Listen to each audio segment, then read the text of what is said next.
Hello students, good morning to all of you. जैसा कि आप देख सकते हैं, हम आपके सामने लेकर आए हैं पार्ट 20 और पार्ट 20 है आपके थ्योरम 1.3 से रिलेटेड।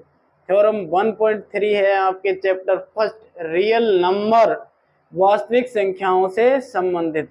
तो देखिए, बिना रुकावट के हम आपको इजीली और बहुत अच्छे तरीके से सिखाएंगे कि सिद्ध कीजिए कि √2 एक अपरिमेय संख्या है। Prove that √2 is a irrational number. How we prove it easily. Easy tips. देखिए हम इसे कैसे सिद्ध करते हैं। सिद्ध कीजिए कि √2 एक अपरिमेय संख्या है। अपरिमेय संख्याएं क्या होती हैं? जिनको P/Q के फॉर्म में नहीं लिखा जा सकता। Where Q is not equal to 0 and P और Q आर पूर्णांक।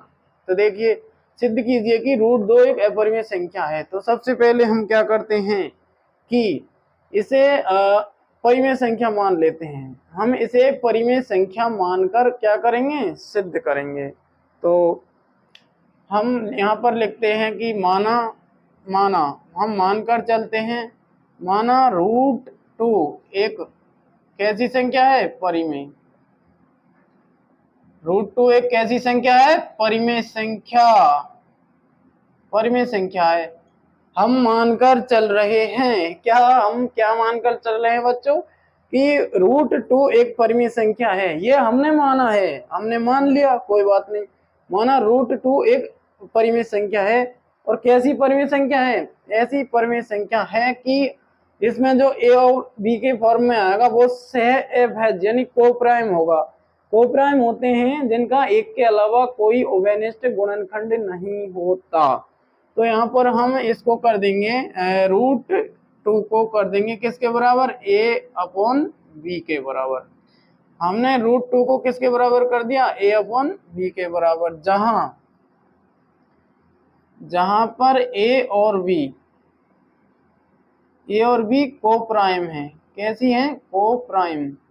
को प्राइम का मतलब होता है सह अभाज्य। को प्राइम का मतलब होता है सह अभाज्य, मतलब इनमें को प्राइम यानी सह अभाज्य ऐसी दो या दो से अधिक ऐसी संख्याएं जिनका एक के अलावा कोई भी उभयनिष्ठ गुणनखंड नहीं हो, वो कहलाती हैं को प्राइम नंबर। जैसे मैंने ले लिया 5 और 7, तो 5 इंटू 1 और 7 इंटू 1, एक क्या है? इनमें कॉमन फैक्टर है।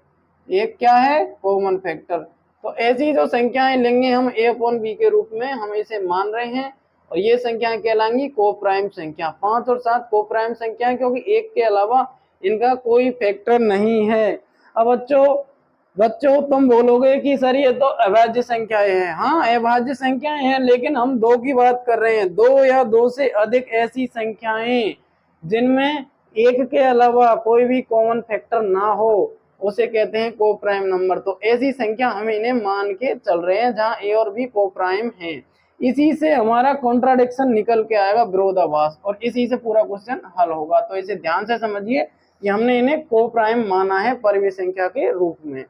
अब देखिए, हम दोनों पक्षों का क्या करेंगे? वर्ग करेंगे। तो स्क्वायर करने पर LHS और RHS दोनों पक्षों में स्क्वायर करने पर,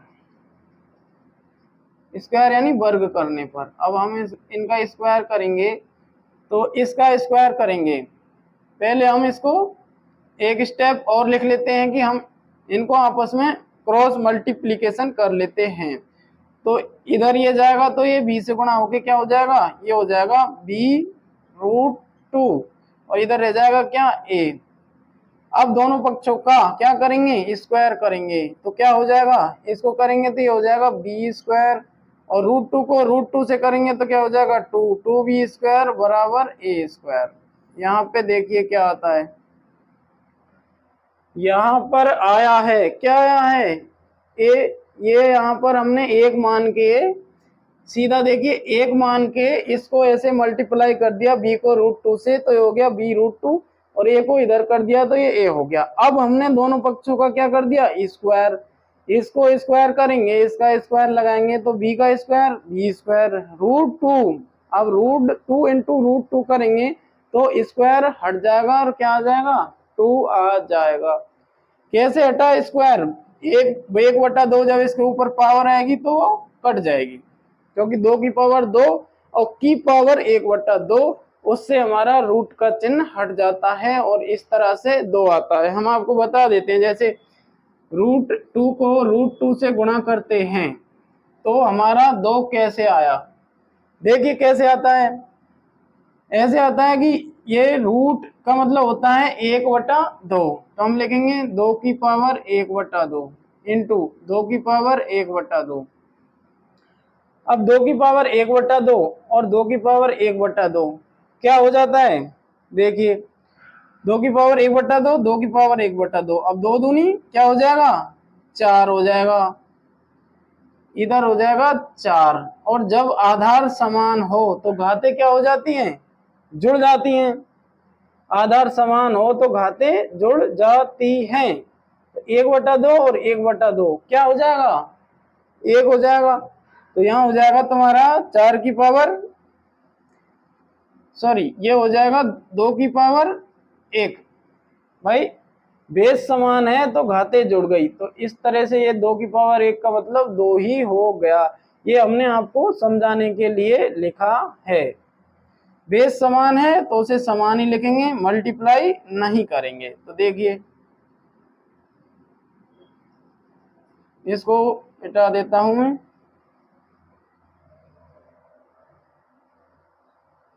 देखिए ये ऐसे क्या आ गया, टू आ गया, ये बी स्क्वायर आ गया और ये ए स्क्वायर आ गया।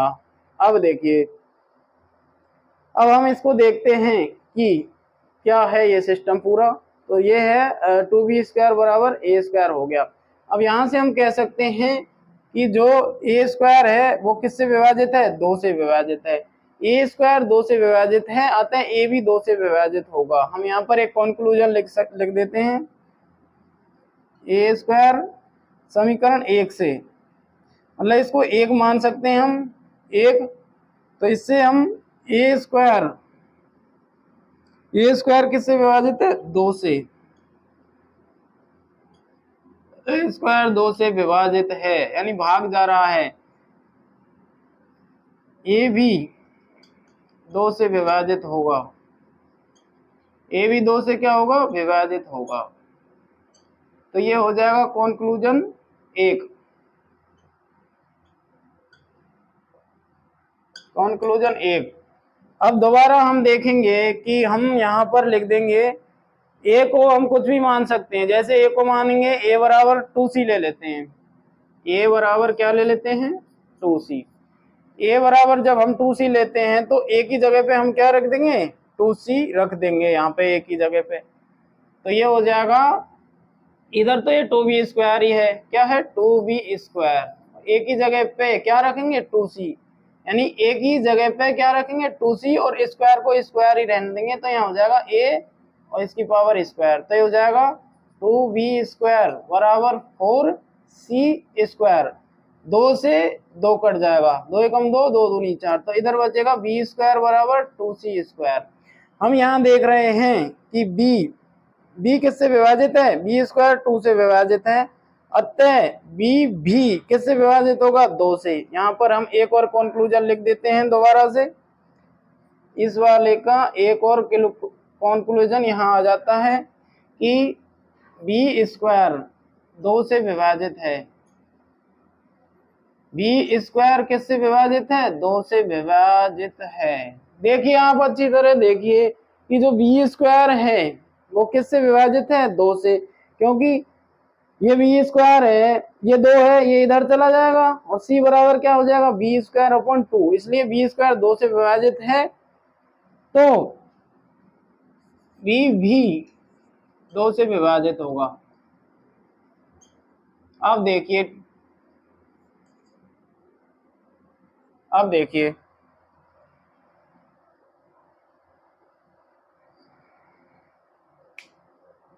ए स्क्वायर 2 से विभाजित है, अतः ए भी 2 से विभाजित होगा।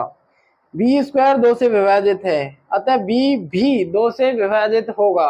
देखिए इससे पहले हमने एक थ्योरम पढ़ी थी, कौन सी थ्योरम थी वो थ्योरम थी कि p कोई अभाज्य संख्या है, p एक अभाज्य संख्या है और p यदि a स्क्वायर से विभाजित है तो p a स्क्वायर से विभाजित है तो p a से भी क्या होगा, विभाजित होगा, a से क्या हो जाएगा, विभाजित होगा। हमने पढ़ा था कि p कोई एक अभाज्य संख्या है, यदि p a स्क्वायर से विभाजित है तो a से भी विभाजित होगा, ये पढ़ा था हमने।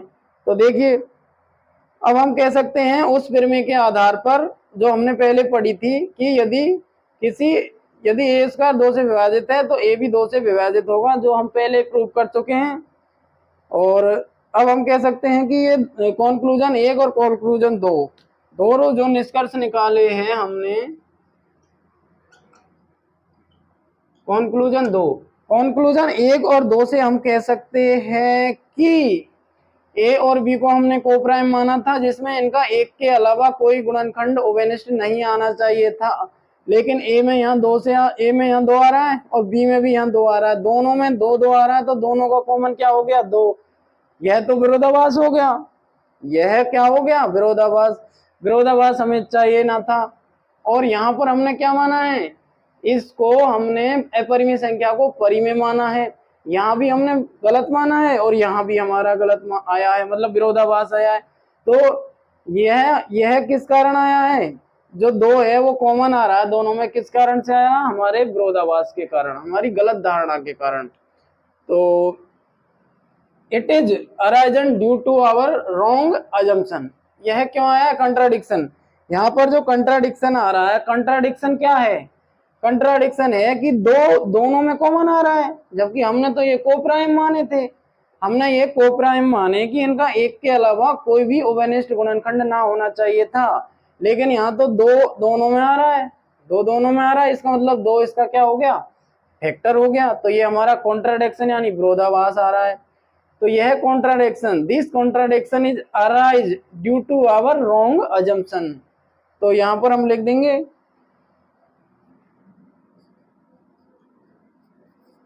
इसलिए यह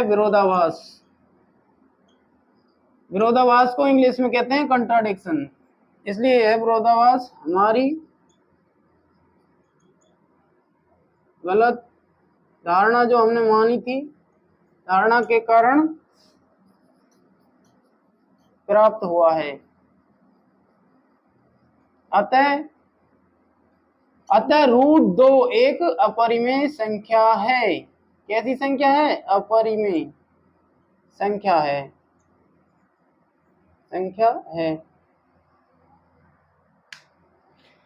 जैसा हमने थ्योरम में पढ़ा था कि p एक अभाज्य संख्या है, p एक कैसी संख्या थी, अभाज्य संख्या है। यदि p a स्क्वायर को विभाजित करता है तो p a को भी विभाजित करेगा। वही खेल यहाँ हो रहा है। जैसे देखो a स्क्वायर 2 से विभाजित है तो a भी 2 से विभाजित होगा, जैसे वहां पर था कि p एक अभाज्य संख्या है और p यदि a स्क्वायर से विभाजित है तो p a से भी विभाजित होगा। तो p यहाँ पर क्या है, 2 है, p यहाँ पर 2 है जो अभाज्य संख्या है, p यहाँ पर 2 है जो अभाज्य संख्या है, जो a स्क्वायर से विभाजित है तो a से भी विभाजित होगी।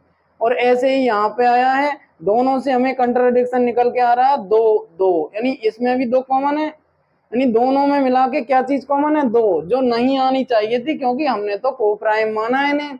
अब जबरदस्ती आ गई तो क्यों आई, क्योंकि हमने परिमेय को अपरिमेय मान लिया। परिमेय को अपरिमेय मानना ही हमारा क्या था, कंट्राडिक्शन। तो यह कंट्राडिक्शन को हिंदी में विरोधाभास कहते हैं। तो देखिए बच्चों, विरोधाभास के कारण हम कह सकते हैं कि रूट 2 एक अपरिमेय संख्या है। यह हमारा पूरी तरह से सिद्ध हो चुका है। हमने आपको यह भी बता दिया कि अपरिमेय संख्या क्या होती है, परिमेय संख्या क्या होती है, को प्राइम क्या होता है, और इसको हमने को प्राइम माना था कि इसका एक के अभाज्य संख्या होती है जिसका एक के स्वयं के अलावा कोई क्या नहीं होता, गुणनखंड नहीं होता। लेकिन को प्राइम नंबर वो होता है 2 या 2 से अधिक ऐसी संख्याएं जिनका एक के अलावा कोई भी क्या ना हो, उभयनिष्ठ गुणनखंड ना हो। लेकिन यहाँ तो निकल के आया तो ये विरोधाभास हुआ, तो हमने क्या मान लिया, इसे अपरिमेय संख्या मान लिया। कंक्लूजन 1 और कंक्लूजन 2 से हम कह सकते हैं कि यह एक क्या है, अपरिमेय संख्या है। तो आपने अच्छी तरह से समझ लिया, इसे अच्छी तरह से देख लिया है। इसमें यदि आपको कोई दिक्कत आई हो तो हमें बताएं, नीचे कमेंट करें, वीडियो को लाइक जरूर करें ताकि हम ऐसी और वीडियो, जैसे अभी आएगा कि √3 एक अपरिमेय संख्या है, √5 एक अपरिमेय संख्या है, बहुत सारे क्वेश्चन है, उन सब क्वेश्चनों को आपको बताया जाएगा और ये पूरा चैप्टर अभी कंप्लीट हो जाएगा। तो आप लगातार वीडियो देखते रहिए और कमेंट कीजिए, लाइक कीजिए, शेयर कीजिए, लाइक का बटन दबाइए और सब्सक्राइब का बटन दबाइए। Thank you so much.